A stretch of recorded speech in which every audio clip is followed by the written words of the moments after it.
Everything is Kung Fu, and the practice of Kung Fu makes everything better in and outside of the place that you practice. It makes your body strong and your mind strong and your spirit strong. It teaches you how to heal yourself, and it also connects you to thousands of years of history. For Kali, Kali is one of the very few traditional martial arts.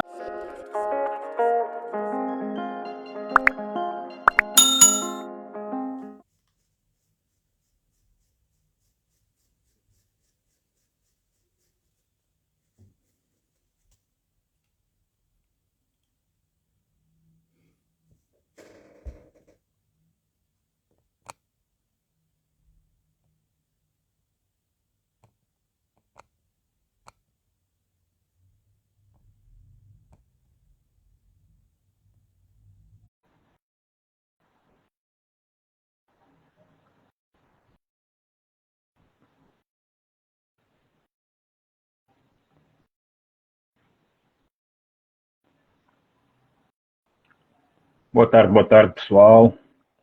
O pessoal que fala português. Hello, guys.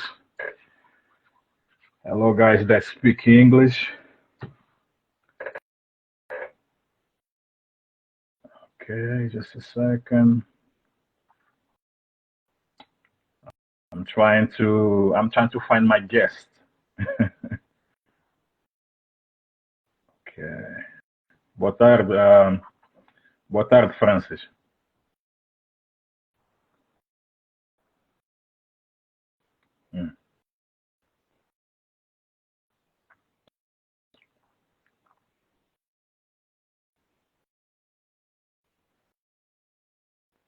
Okay. Just a second, guys. Just a second. Need to find my guest. Today we have a special. Oh, how you doing, brother? This guy. I can't hear you, my brother. I can't hear you properly. You hear me? Oh, yeah, I can hear you now. Beautiful. How are you, brother? Very, very well. Actually, I went up to New York a couple of days ago, and I've been exposed to Florida from a lot of different schools. It's been my interest entrance to like Brazilian culture and connecting to the African diaspora more. And it always amazes me how. Wait. Hold on, brother. We are going to talk about that later on. Don't spoil it yet. First of all, how are you today, my brother? Life is good. I'm here with my my family. I haven't seen them in a long time, so it's good to be among family. Okay. Okay. Do you like? I mean, would you like to introduce yourself to the guys that don't know you yet? Yeah, what's up? My name is Lee Juaso. I'm an artist, an animator, a martial artist, and I'm fascinated with the world and the cultures in the world, especially those of the African diaspora and of the growing Pan-Asian community that's coming into global prominence. Nice. Okay, since we are going to have this beautiful conversation, for a little while, would you like to talk about your childhood? How was it? I mean, if you feel comfortable talking about that. No worries. How was your childhood? My childhood. Oh, yeah, it was. I can talk about my childhood. I was raised by a father who thought it was really important for me to grow up understanding the beauty of our people and the history of our people. That even though our people have experienced a lot of difficult things, that we've always found not only strength, but we've always found joy, and we've always found ways to express ourselves. And I grew up with a mom who taught me the importance of doing things with excellence and figuring out kind of the best way of how to do things and how you can use everything at your disposal in order to make sure that you accomplish what needs to be done. And my father was a martial artist, and he introduced me to martial arts when I was very young. And even though a lot of the influences were like Asian, like Jackie Chan and like Bruce Lee and stuff like that, he always made sure that I had an appreciation for like uh, black people that did these things, whether they be in like professional wrestling like Booker T and Shelton Benjamin, or if they were in like sports like Michael Vick. He always made sure that I had people like me that I could look up to. Nice, nice, nice. Um, I know that you yourself, you are a master, of many things. And the funniest thing is that nobody becomes a master overnight. Would you like to describe your journey? Um, your journey for you to become this kind of master when it comes to martial arts and so many other things that that you are, familiar with. Yeah, How, I'm not. how would you like to describe it for us? Yeah, I'm not necessarily a master of anything, but I definitely am pursuing mastery in a lot of things. And especially, I want to be a master of myself and my body and my mind. And in everything that I Hmm. do in life, it's so that I can understand how to become like a master of myself and my body and my mind through a lot of different ways. So, with anything that I want to learn, be it like a martial art or a language or a weapon or whatever, I try to figure out number one, what it is that I want. And then number two, what do I need to do to get access to learning what I want? And Hmm. then three, how do I share what I think I understand so that I can understand better? So, for example, uh, the katana, the Japanese samurai sword, I decided that I wanted to learn how to use it because I like anime and it looks really Yeah. cool. And with Sorry for interrupting you. We'll talk about that later on because I know that you like hentai manga, that kind of cartoons. I know that you are familiar with that. So we'll talk about that later on. Before we do that, is there anything that you don't feel comfortable talking about? we can talk about whatever. Yeah. Okay, okay. Because I've got a couple of questions to ask you. Let's talk about your drawing skill. How that journey started. Would Uh, you like to talk about that? yeah, I used to be in church a lot, and church isn't always the most entertaining place to be. I So know. just let me draw while I was in church. And the more time that we spent in church, the more time I spent drawing. And eventually I got a little bit of skill, and my uncles were always really good at drawing. So when we went to the library, my dad would give me books of drawing, and I'd practice drawing like horses and superheroes and stuff. And over time, Yeah. I was visit a lot of people to help me get better at drawing, thanks to my parents.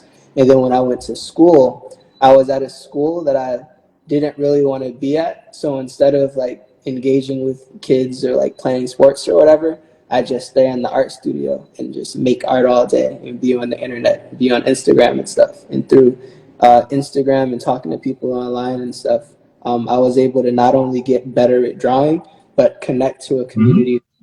And we all ended up not only making ourselves better as illustrators, but better as people, having a community where we could have conversations in a place where people we felt understood us. Okay. So I can tell that you are, an artist. Did you go to school in order for you to improve that skill? Because I know I can tell that you have the talent, but sometimes you need to go to school in order for you to perfect your raw talent. So, what do you want to say about that? Yeah, I always had people that helped me. First, it was my uncles, then it was my Hmm. my teachers when I was in school, just from like elementary school. When I was probably around 8 years old, I went to a camp that was run by someone that had drawn for like Marvel Comics and DC and stuff. And they took us to visit the studios of like Cartoon Network and stuff, where we were able to watch like real professional artists and talk to them and ask them questions. And then when I was in high school, I had a really, really, really great teacher named Mr. Fox. And Mr. Fox taught me that when you're learning to draw, you don't just train your hand, you're training your eye. And the better you get at seeing in the relationship between your eye and your hand, the better you can not only convey what's in front of you, but you can express what's in your mind. Mhm. Uh, so I just need to make this announcement, for our followers, the guys that speak Portuguese and the new ones that speak English. Yeah, just give me give me a minute. Ok, pessoal, se vocês quiserem, podem fazer perguntas, estejam à vontade. Hoje esta entrevista é em inglês, mas façam perguntas e eu posso fazer a tradução sem problemas nenhuns. Now in English. So, guys, feel free to to ask anything. I'm sure that our guest is more than comfortable to talk about any kind of doubts that you guys have. So feel free to ask. Don't be shy because we are not shy at all. Remember that. E, So, mate, yeah, go on. e, e eu falo de todo, ou tudo, eu falo de tudo. I talk about, Okay. I'm willing to talk about everything. Mhm. Yeah. Nice, nice. Most of our followers they are bilingual. Ah, They can speak Portuguese, English. Yeah. Now here in Europe, most of the youth can speak more than one language. So we are good. are there a lot of Yeah. people in Europe that speak Portuguese? To tell you the truth, the people that speak Portuguese are mostly the people from Portugal, of course, and the people from Mozambique, the people from Santo Tomé e Príncipe, which is two tiny islands, the people from Guinea-Bissau, which is a great country, the people from Angola, of course, the people from Cape Verde, the people from Timor as well. So we have a huge community all over the world, not just Europe, Very, if that makes any sense. very nice. I don't know that much about Portuguese speaking countries. That's really cool. Yeah, the thing is that we have probably about 7 countries that speak Portuguese as their official language, you know? Hmm. Yeah. Okay, so let's move forward. I know that you have this website, which is called thecuriousglobe.com, right? Hmm. Let's talk about that. Do you mind to guide us through that journey? You know? Yeah. So the Curious Globe was initially created because I wanted a platform that was separate from subculture, where I'd be able to Mhm. explore not just myself and my people and my interests, but cultures from all over the world, and especially the intersection between cultures. When you look at how culture develops over time, you'll see that hip hop, which is African American culture, is a direct result of Jamaican influence, and that there's heavy Jamaican influence in hip hop culture. Mhm. When you look at the West Coast hip hop culture, which is different than the East Coast, there's a huge influence. Somebody was trying to break Don't in. worry, man. Don't worry about that. It happens. That's life. That's life. There's a huge influence of Mexican culture actually in Hmm. uh, in West Coast culture, be it in the way that they dress and in Hmm. the way that they make music and in the way that they do their hair as well. So understanding that there's this intersection between culture, I wanted to create a space where those can exist. And for me, being influenced not only by the African diaspora in West Africa and Central America and South America, but also being Hmm. influenced culturally by like Japan and China and Thailand and Korea. I wanted a place where I could like create products and like host content and stories that are emblematic of that intersection between cultures. So like the flagship product is the mudcloth kimono, which is a direct result of like West African culture for the fabric, and the silhouette, the kimono, comes from Japan. And there's other products that I've played with, like baseball jerseys and stuff like that. But yeah, ultimately, the Curious Globe exists as a place where we can explore like cultural intersections. So the conversations that I have with the products that get made as a result of that intersection are a direct result of that brand, and that brand allows me to explore those things. Hmm. Listen, listen, brother. We have this thing that we do that sometimes we allow our followers to ask our guests some questions. Questions. Are you comfortable by doing that? By doing that? Yeah. Okay. Goes.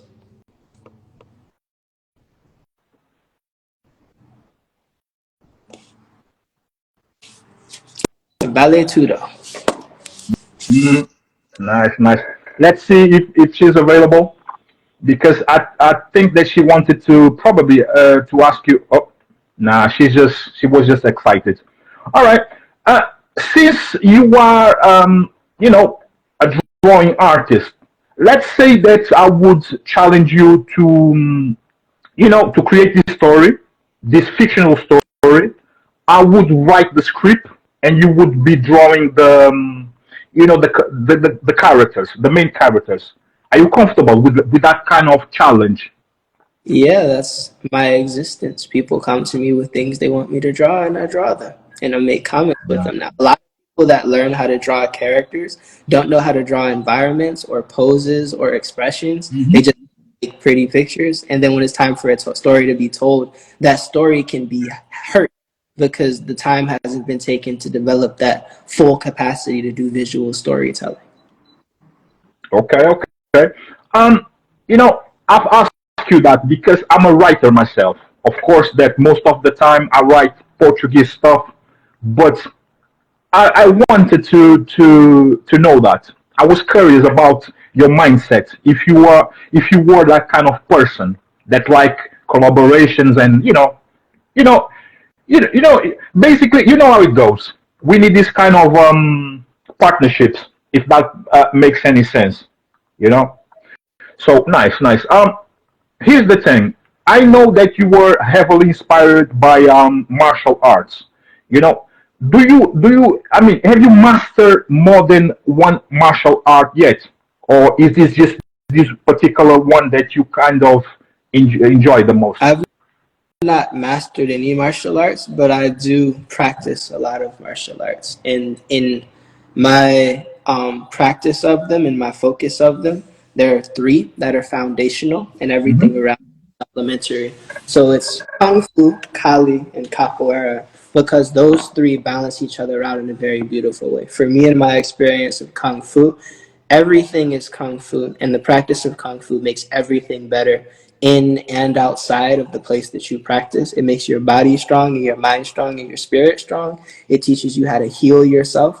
And it also connects you to thousands of years of history. For Kali, Kali is one of the very few traditional martial arts that's accepted in the modern age. A lot of people, when they see Kung Fu, say, that doesn't work. I'll shoot you in the face. That doesn't work. Look at all these Kung Fu masters. And Yeah, yeah, yeah.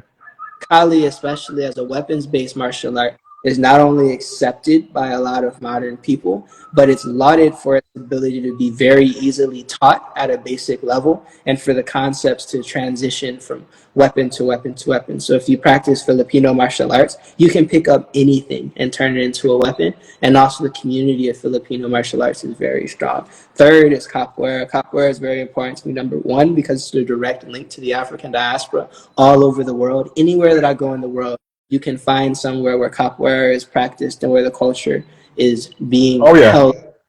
It also does a great job of carrying history and culture.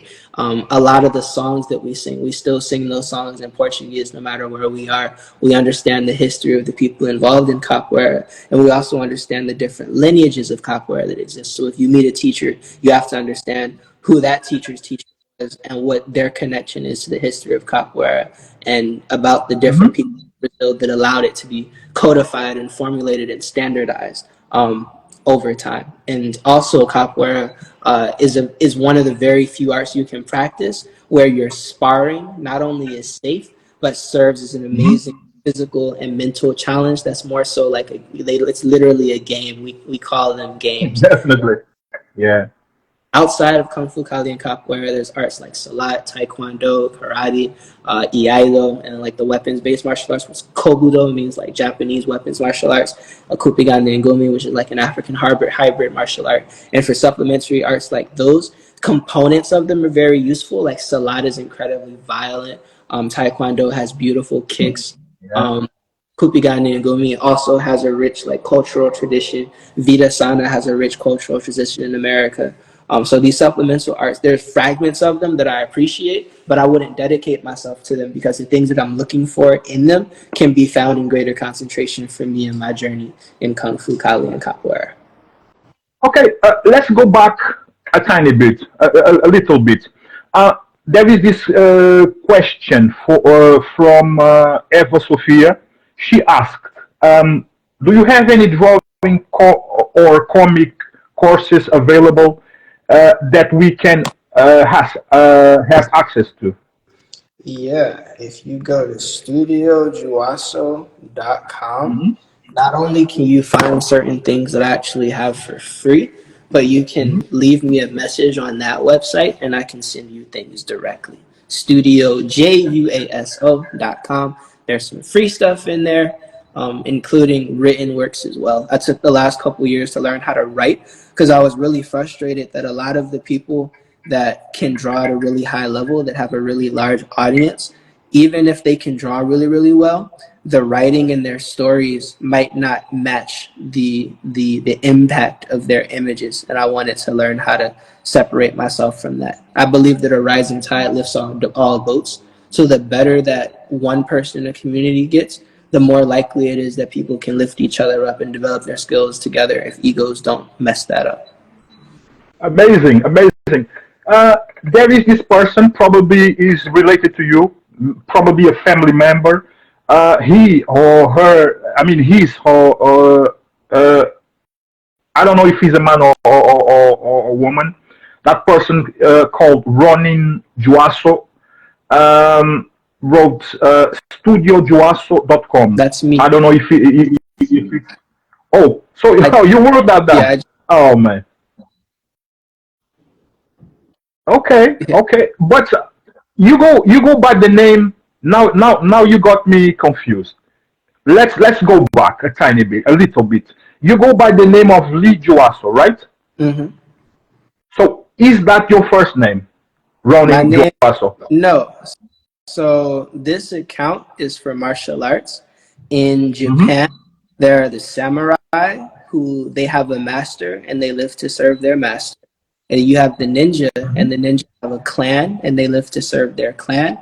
And you have the Ronin, and the Ronin don't have a master. They don't have a clan. For whatever reason, life is worked out in a way where they're in control of their own destiny. And oftentimes, they may have been trained by a master, or maybe they used to be a part of a family, but because of life, they're kind of on their own. And the good thing about that is they have the freedom to choose their own destiny. But the bad thing about that can be that when you don't have backing, you don't have that same protection that people that have access to a family and a clan might have. So when I started this account, I felt like a Ronin. I felt like I didn't have a family or that I could rely on to like help me with things or do things. And I felt like my destiny was in my hands. So I named this account Ronin Juaso. As an emblem of me having my destiny in my hands. And as time has passed, and now I do have associations with certain families and certain organizations, I don't feel as alone as I used to, but I keep in part in the name because my primary inclination is still to retain a level of self-reliance until I'm in a position to join a family in a meaningful capacity or to start my own. Yeah, I get that. I get that feeling. I get that, mindset. Let me call it mindset. That makes loads of sense because uh, I don't want to sound rude, but I think that we, as a people, meaning black people, we tend to be self-reliant. Somehow, I feel like we become independent very early. You know, I think that I mean the world is tough for us. Let's be honest. So sometimes you need to look after your own self, don't you think? I would agree, yes. Okay. Uh, Another question. Since we talked a little bit uh, about martial arts. Do you think that everybody should master uh, a martial art, and why? Why do you think that everybody should master? I mean, if that's your opinion, at least one martial art, and which martial art, by the way? Too many questions, I know. I definitely don't think that everybody should master martial arts. I think everyone should find something that they love that they can dedicate themselves to, that allows them to live a different disciplined life that gives value to them, and that they should Mm-hmm. pursue. To be a master of martial arts is to take on a lot of responsibility and to receive very little reward, and is to sacrifice a lot of your time and a lot of your energy for the sake of other people, a lot of people that you won't even know. And also, unless you belong to the culture and live in the culture that that martial art belongs to, very rarely will you have any of that time or energy reciprocated, even at the highest levels, because it's a life of service. To be a master is to serve the people and to serve history. And if you're going into a culture that you do not belong to, then you're literally giving your life to people that do not share your perspective or your history, sometimes even your language. And that can be a really tricky thing for a lot of people to do. So regardless of if it's dance, painting, or meditation, or stretching, whatever brings you happiness and value and allows you to like organize your life and make you a better person, I feel that everyone should find something that they can pursue that adds value to their lives. But the thing that martial arts does is it gives you confidence, it gives you discipline, it gives you an understanding that you can craft yourself into whatever you want to become. And I think anyone that might struggle with confidence or discipline or organization in their lives can definitely benefit from martial arts.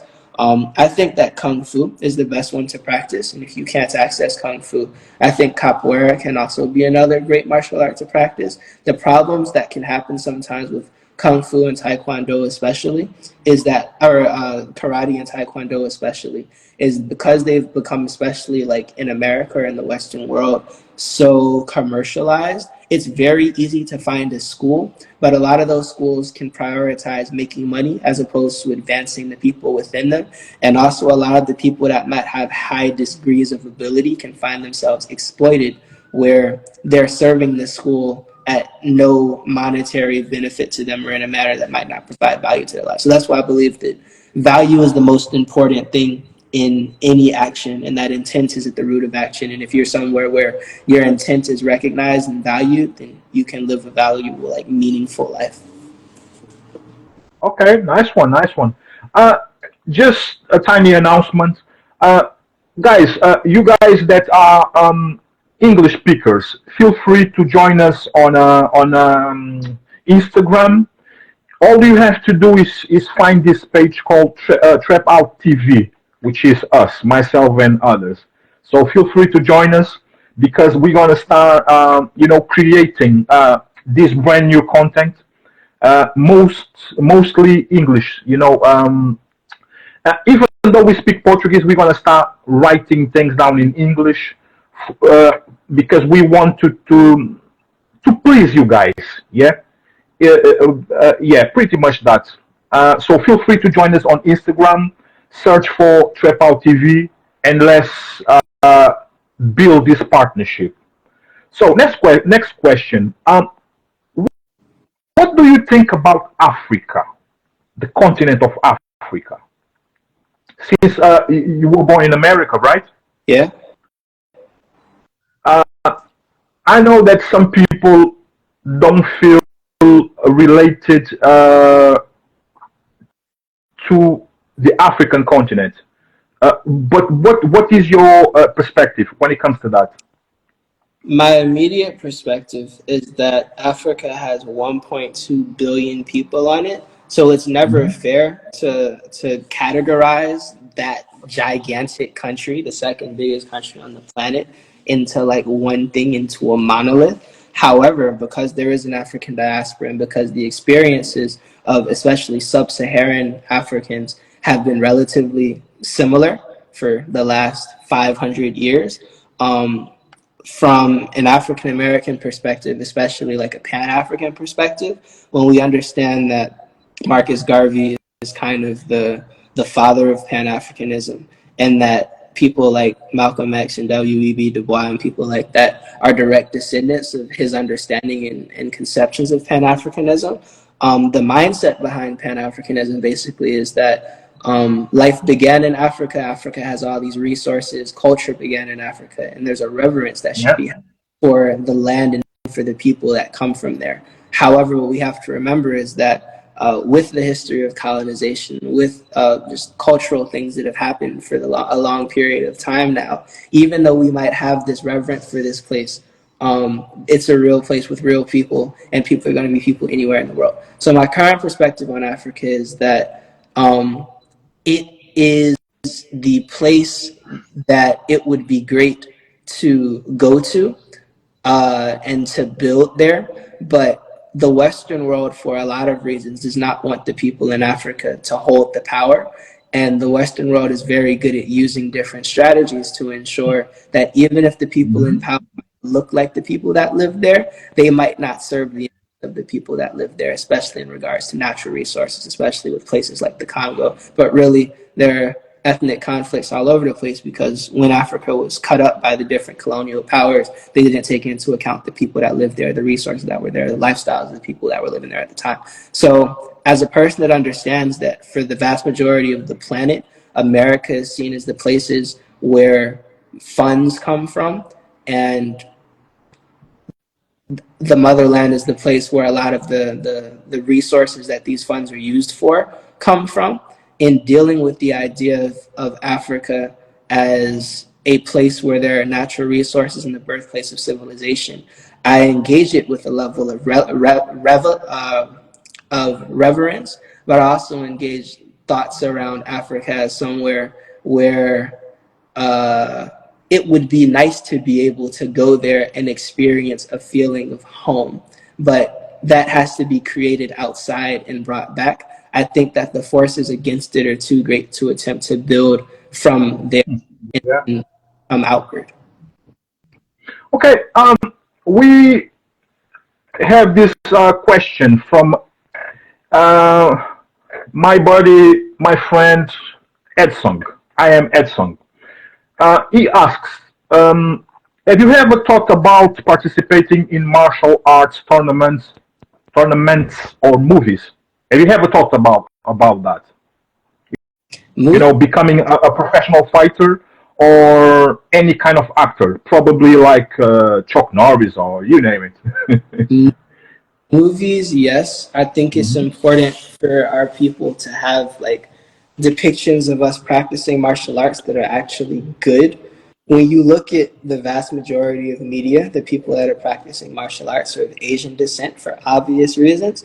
And there's a lot of black people since the 80s that have practiced martial arts, gotten to really high levels of martial arts. You don't see them in media, and they're not creating their own media. And my entire life has kind of been spent trying to figure out where the heck all the black martial artists are and why there aren't in movies and why there's not black people doing movies, and Michael Jai White isn't enough. But now I understand that the reason why you don't really see that many black people in movies doing martial arts is, number one, because the people that are paying for these movies to be made literally don't understand that black people can do martial arts, which is stupid to me. The second thing is that the people that are being hired onto the movies that are black are not being hired to practice martial arts. They're being hired to portray like thugs and gangsters and stuff. Even at the high level, they're still being portrayed as thugs and gangsters. And thugs and gangsters don't know martial arts, which is also stupid. I know a lot of thugs and gangsters that know martial arts.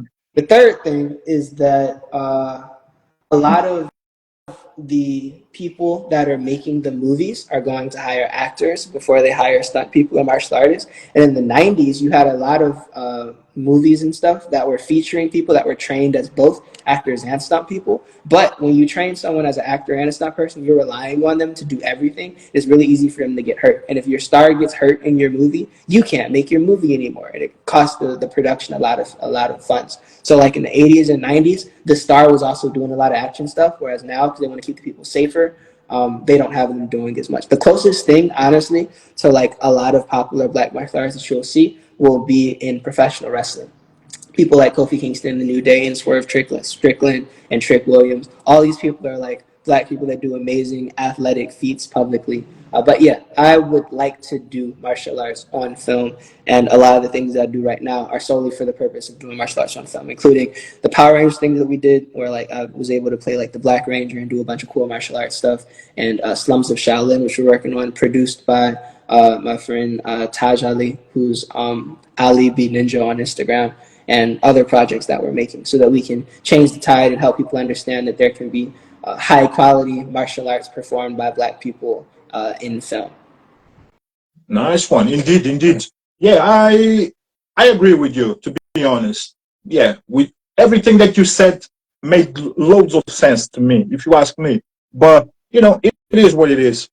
Uh, our friend here called Vibes Finder Creative, he said, evidently, this young brother is well read. I couldn't agree more because yeah, I like your vibe. You know, I can tell that we think alike because it fills me with joy to see that a young brother like you feels that way about Africa, about you know about martial arts, about any kind of art, because you could be a rich person, like very famous. If you don't have great roots, you're kind of you would be pointless because at the end of the day, it's the people that we are influencing that are going to carry our how could I call it, our legacy, if that makes any sense. Because at the end of the day, you will leave a legacy, you know. So yeah, that's what I think. And since we are talking about martial arts, what do you think about MMA? Is it something that you would consider like doing yourself? I wouldn't do MMA because it doesn't pay. Well, not, well, number one, it doesn't pay enough at the low levels, and then number two, it's not designed for survival. It's designed for sport. Mm-hmm. The training for MMA is spectacular for making you a physical, a great physical specimen that's capable of fighting. And most of the time, the training for anything is going to determine your ability to perform. But once you start getting into like the actual performance and execution itself, you're going to run into a lot of wormholes. The first problem with MMA as like a career is that the cost of training doesn't often match the winnings from actually winning if you do win. Number two is weight cutting, which basically means you're going to be fighting at least like 10 to 20 pounds below what you actually weigh, which is really stupid because most of the people end up weighing their regular amount anyway. The companies that don't implement weight cutting don't really pay that much, which also sucks. So from a financial perspective, it doesn't make that much sense. From a health perspective, putting myself in a position to be hurt by a stranger for free or even for cheap doesn't make any sense. And then from a competitive perspective, I don't really need to prove that I'm good at fighting because fighting doesn't really mean that much to me. My ability to pursue mastery of myself means way more than my ability to beat up a stranger. And number four, when you look at the rules of MMA, like you can't do certain techniques in mixed martial arts. So if you're not able to fully express your training, there's not much point in putting yourself in a position where you can be harmed, where if you harm someone past a certain allowable degree, then you're going to be negatively impacted anyway. It doesn't benefit me at all to like consider performing like in a cage. Mm-hmm. Okay. Uh, we got some comments from our friends, but for from what I could understand, before you love the fighting side of it, uh, I think that you are something like a philosopher.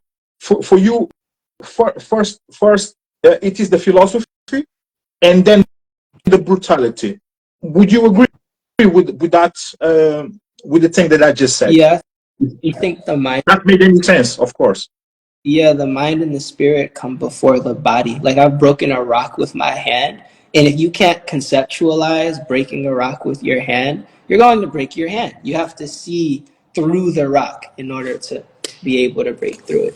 Mm-hmm. Okay. Uh, our friend here he, said Black Indie Films Ninja. Uh, yeah, why not? Um, Anderson, I mean, Edson said, have you ever, I mean, I have been following the movement in America related to the Moors people. Are you aware of the Yeah. Moors in America? Yes. Would you like to talk about them? It What is is your understanding when it comes to that movement? Yeah, I disagree with personally identifying under the Moors as Black Americans, but I understand why people do it because it's important for us to have things that we're proud for and to connect ourselves to greatness and stuff. And the Moors did civilize Spain. However, the Moors were also responsible for a lot of incredibly violent and disgusting things that happened in Europe and are the foundational reason why the Spanish people were so traumatized. They decided to run around the world conquering people. There's a that Moors, who were basically North African conquerors, came over to Central America with like gold and stuff.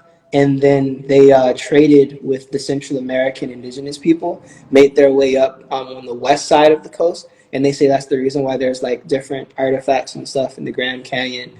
And then their thought is that the Moorish people mixed with the indigenous people and created a bunch of copper-colored indigenous people in America, and that those people basically made their way across the country, so that like when different Europeans came over, they saw these black people and they were like, "Where did these black people come from?" And the answer is the Moors. The Yeah. Moors are one of, after the Egyptians, the Moors are probably the second most popular group of ancient African civilizations that people here like to attach themselves to. Because when you might not necessarily know where you come from, like when you might not know where in Africa or what African cultural civilization you might be attached to, it's easy to like pick one and be like, I'm a part of this because I like this history. And I don't necessarily have that, but I've also lived in existence where I've not had much attachments, so I don't get anything from like attaching myself to a lot of things. Whereas other people live different lives, they have an amount of pride that comes from attaching themselves to different things. But if you're going to attach yourself to another culture, it helps to do as much research as possible to understand the history of that culture inside and out, and also what changes cause certain things to happen in history, so that when somebody like presses you on certain conversations, especially revolving around like Israelites or stuff like that, you can up with the information to make like a formidable defense if you need to. Okay, we got two comments. Our friend Vibes Finder wrote said MMA is too risky, not worth it. Probably, I think that is right, because if you look at boxing, you know, people like Mike Tyson and so many others, they made more money than Anderson Silva. You know, the Brazilian guy, the Spider. People used to call him the Spider because, you know, man, that man used to be good. But yeah, I think that our friend is right. Another another comment. It says, "Are you impacted by, or are you impacted by or influenced by films like Creed or Roadhouse 2024?" I saw That it was the question. and liked some of the things that were in Creed 3. I especially liked how the character that was played by Jonathan Majors did a lot of 52 blocks. And for those that don't know, 52 blocks is a martial art of the African diaspora where they practice boxing, but they take on the and they'll hit to like the joints. They'll hit to the biceps and stuff to weaken people's guards. They'll also block with their forearms and their elbows. They'll catch attacks. They'll use their knees to attack. And it's said that this style was developed, number one, by descendants of like slavery from different hand fighting traditions in Africa. And then number two, in the American prison system, for people to fight where they might not have had weapons in a way where they're able to like to use different instruments. So being able to have a character who like came out of jail with that boxing style, including doing like this crab guard they call it, where he was able to all these different techniques. That was really cool to see in Creed 3. I'm not influenced by none of those movies because a lot of modern movies take a lot of shortcuts so that they can make the actor look like they understand certain techniques. Sometimes it works out. Most of the time, the stunt people are working so hard to make the actor look good that the actor have to execute techniques properly. When you watch a Bruce Lee movie, you can break that down and understand how to do certain techniques. When you watch a Shaw Brothers movie, break that down and understand how to do certain techniques. When you watch a Jet Li movie, you can see him trip someone with a leg, use that same leg to kick them in the stomach, and use that same leg to do a hook kick. So then when you try that by yourself, you can copy those movements and teach yourself different coordinations and stuff. When you're watching like a Marvel movie, for example, or Daredevil, for example, where you have really, really hard-working stuntmen, sometimes the actor will do a less than usable technique, and the stunt person will sell it so good that you'll think that the actor was using good technique. And when you have things like when you have shows like Daredevil, and you have shows like Warrior, or you have shows like Into the Badlands, where the actors are trained really, really well and the stunt crews are amazing, then you get some really cool stuff that comes out of it. For a lot of like Hollywood movies, those aren't the best material to study unless you're working behind the scenes. Nice, nice. I mean, those guys, they are actors anyway, so I'm sure that they have a huge team behind them, which can make them look good, even though most of those guys, they are amateurs in real life. Most of them, they cannot even fight, but somehow they look good, they look great, because it's like they say, money talks. So yeah, I guess. There is another question. Our friend asked, which Afro-Latina history impacts or influences you the most? Before we move to different questions. Yeah, so I'm really interested in like the histories of different maroon movements in Central America and the Caribbean, especially in Jamaica and Haiti and Colombia. And right now I'm researching the history of Colombia because I was introduced to the Cimarrones, that's the Spanish name for the maroons. And there's a town in Colombia called Palenque, and Palenque was the first free town in the Caribbean. And the place where the Maroons lived in Colombia is similar to the Quilombas in Brazil, which were encampments basically where freed indigenous people and Africans were able to live. Seeing that these different villages existed in different places, and seeing that there's proof of resistance and sovereign land that belongs to like indigenous and African people in these different places is really interesting to me. Outside of Colombia, Haiti is kind of complicated, but Haiti could be considered a Latin American country, especially literally being the same island as the Dominican Republic. There's also Cuba, there's Panama, and yeah, those are the primary places that I focus on in terms of like Central America and my study of them. Okay. I would like to ask you a couple of things about the American culture. What do you know about the civil rights movement? A lot.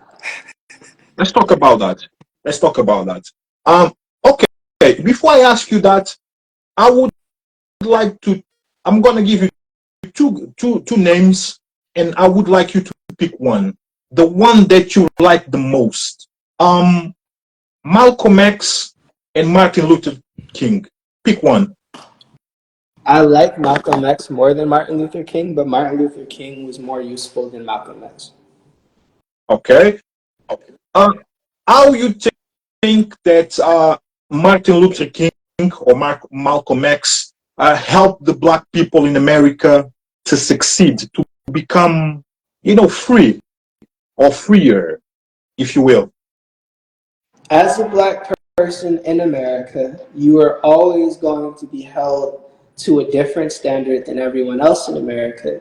And you're always going to have to worry about people in and outside your community. The good thing that Martin Luther King did was that he made it easier for black people to have access to resources outside of their community. The tricky thing that Martin Luther King did was because he made it easier for black people to have access to resources outside of their community, he was instrumental in the initial fragmentations of the African American community, where the reliance on black-owned businesses basically diminished with the degradation of segregation. So once there was integration, basically, black people weren't required to shop with each other. Big business was able to come in, and a lot of black people lost access to like trade skills and hospitality and stuff like that. And because of that, we lost access to a lot of industry.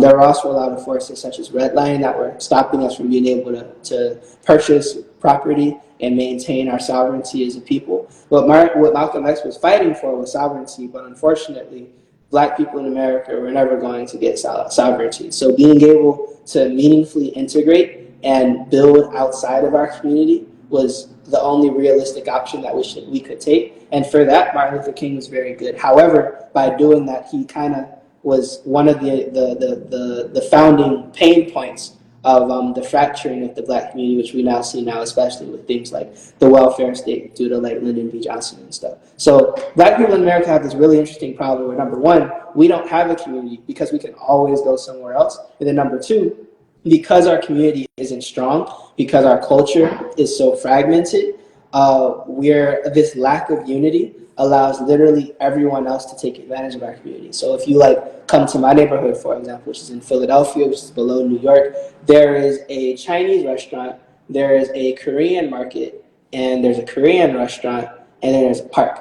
The only Black-owned businesses that exist in this majority Black community are like a barbershop and a daycare, and that's literally it. And that's because when it comes to like trade skills, people from Latin America and the Caribbean have that. When it comes to food, people from different parts of Asia have that. When it comes to the schools and the churches, those are ultimately owned by the government. So there's very few industries that Black people in America have control of. And a primary reason for that is because, especially during integration, we were kind of steered away from having control of industry. And we were sold a lie, basically, that we could serve our way into higher positions. But once we got into those higher positions, those positions did not come with sovereignty. And a lot of our people weren't able to build a life for themselves that was sustainable. They were always generally answering to someone else.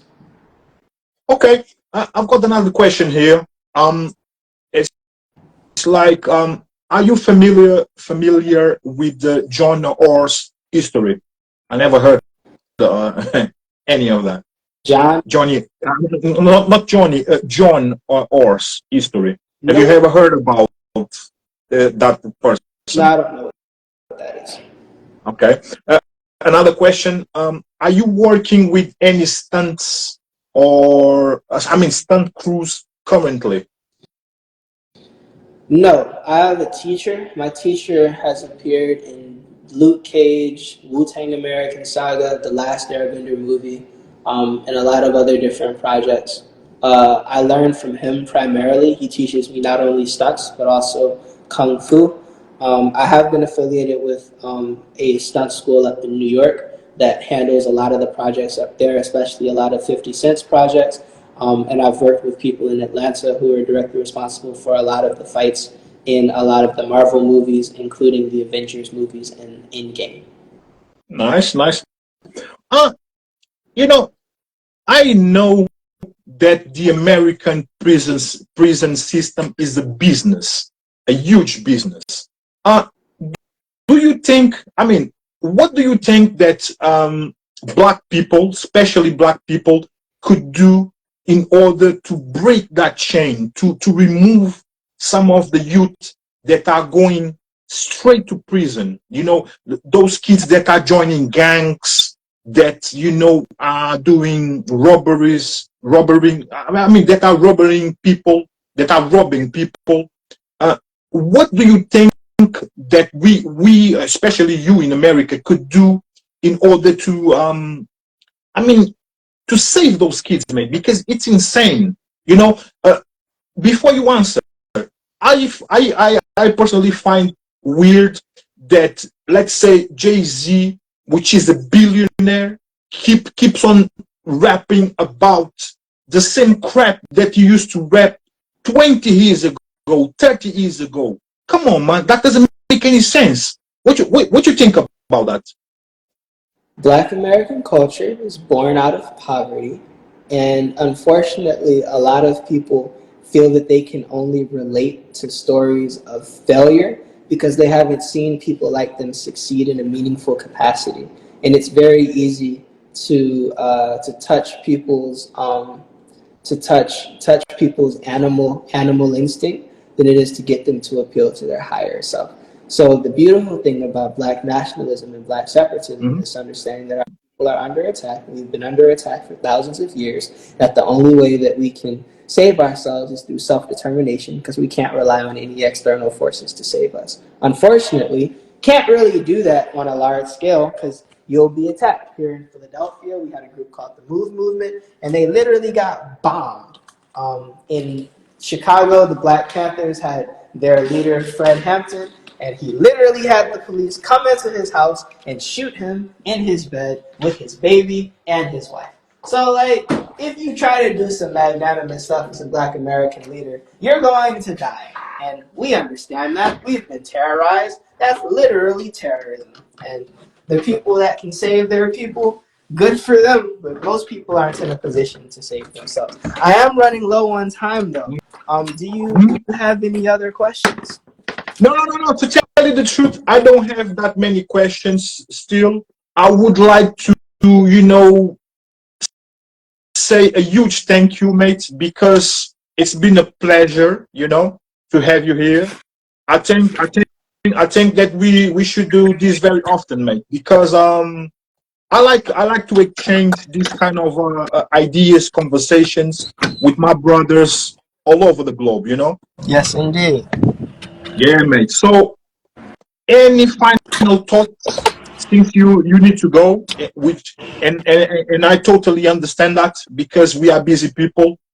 Is there any last thing that you would like to share with us? Any final thought?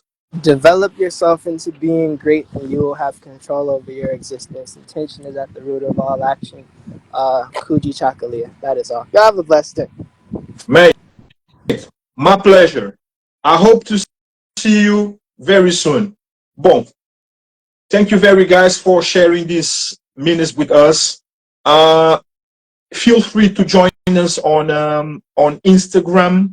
Search for Trap Out TV, which is like this small group of people that love to communicate, to exchange ideas. So feel free to find us on Instagram.